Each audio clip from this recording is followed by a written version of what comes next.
everybody, and welcome. I'm Visible Lady of Faith. And her sidekick. Hey! And today we're going to talk about the Sunday school lesson entitled Children, Gift and Model, coming from Mark, the 9th chapter, verses 36 through 37, and verse 42. And Mark, the 10th chapter, 13 through 16. For Sunday, April the 19th, 2026. This lesson reminds us that greatness comes from service to others. What we do, especially for our children. Do you agree with that? You sit there looking at yes, I agree with that. Okay. It's not only, excuse me, it's just not only just our children. I mean, we're role models. Our behavior, and we say we're a Christian, we're role models for everybody because everybody's watching us when you claim to be a Christian. To be honest with you and you guys, I don't know, that word Christian, to be honest, I have a problem with it. That's a pet peeve. I have a problem with it. I like to say believer. Okay, good. I don't think I'm that good where I can wear that label of being a Christian. But I know it's used prevalent in society and everywhere, but I just like to refer to myself as a believer. So anyway, children are valuable. We should not disregard their opinions or what they have to say or how they feel about things. I think they're too immature to know anything, and we need to accept their concerns as valid. Okay, now saying that, because I came from an era where children should be seen and not heard. Yeah. And I think that was a big mistake, but that was in that era. I learned from that because I did not throw it completely out the door when we raised our children. Mm-hmm. I felt that I had to, in prayer, I had to figure out what I can say to them according to the age that the child was, my child was.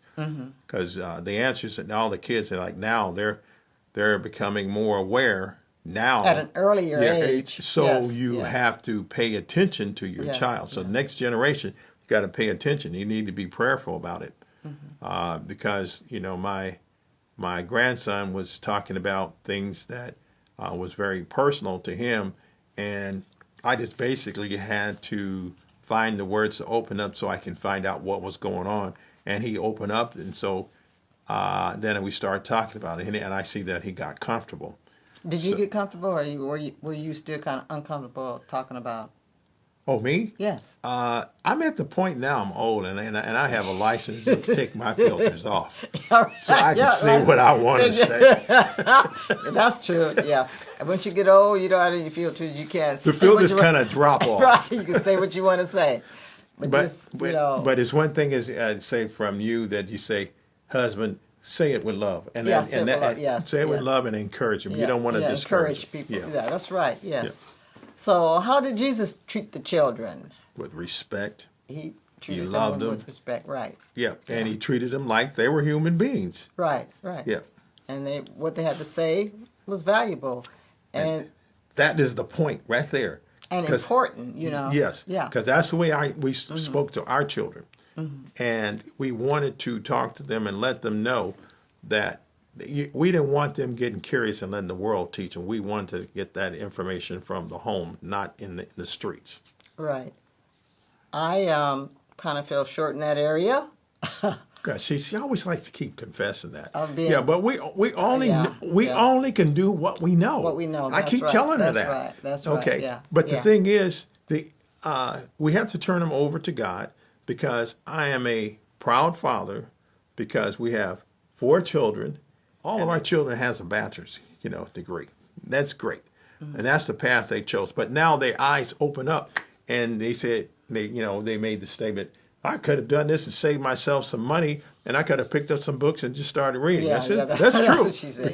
Because you get a plethora, which I learned that word from Z, a plethora of perspectives and knowledge. And have interaction with other believers that, you can learn from them. Right. Okay, and you should be going to Bible study and start breaking things down. And how do you relate what has happened, the history of this Bible, so you can apply different things to your life so you can improve different parts of your life. Yeah, I think Bible study is good because you get a chance to interact, ask questions, have a discussion going on. If you find a Bible study that's not a lecture, that's different. Yeah, that's true. If you find one that's not a lecture where you can, where You can ask questions and then more interaction from the instructor and the students in the class. Yeah. And So, some things I learned about Jesus, how he's treating the children in this scripture was he did not verbally abuse them. He was supported. He paid attention to them. And also, what we can learn too from that example or that experience or that story is that we can be supportive to children or people in general and not be the cause of their struggles. And see, and the interesting thing, especially like the disciples, and society today, people keep thinking that kids, they're not mature enough, or their concerns are not valid, and et cetera. And the disciples, they say, "Oh no, Jesus is too important. We want to don't want to bother Jesus. Don't disturb him." That Yeah. attitude. Yeah. Myself personally, as I in my life encounter these people, say, "Oh, I went and got the Holy Ghost on. I didn't shout. I feel really good and everything." And then a child comes by and you say, "Oh, well, yeah, I ain't got time for you," or you form an opinion in your head and saying this child is, you need to go and sit in the children's thing and we need to show you pictures and stuffed animals and that's the way we want to treat you.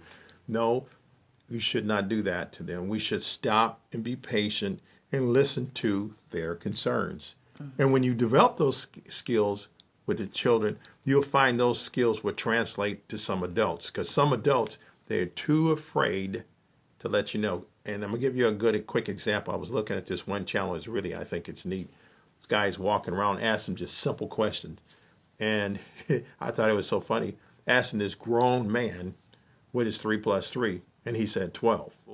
And instead of laughing at them, impatience, you should help them to and encourage them. Encourage them. Yes, that's the word. Encourage. Yes, encourage. And that's what we try to do with our children and the ones doing that. Oh, the disciples. Yeah, the disciples. Don't bother him. Okay, so we should. So there was a lesson for the disciples to learn there more so than the children. Which applies to us too today. We can learn from that too. This thing more so applies to us hard-headed adults, thinking I'm adult, and they won't humble yourself. Because I'll say this. In my career, I found me being a, quote, black man, and being also a teacher at Long Beach City College, and everyone, students and all, everybody seems to have this need. They got to correct my English, the way I present things. Everything I said is so critical. Wow. But the end goal, at the end, people were saying, "Oh, yeah, it's not typical. Like I'm saying, a professor using these long and speaking so proper."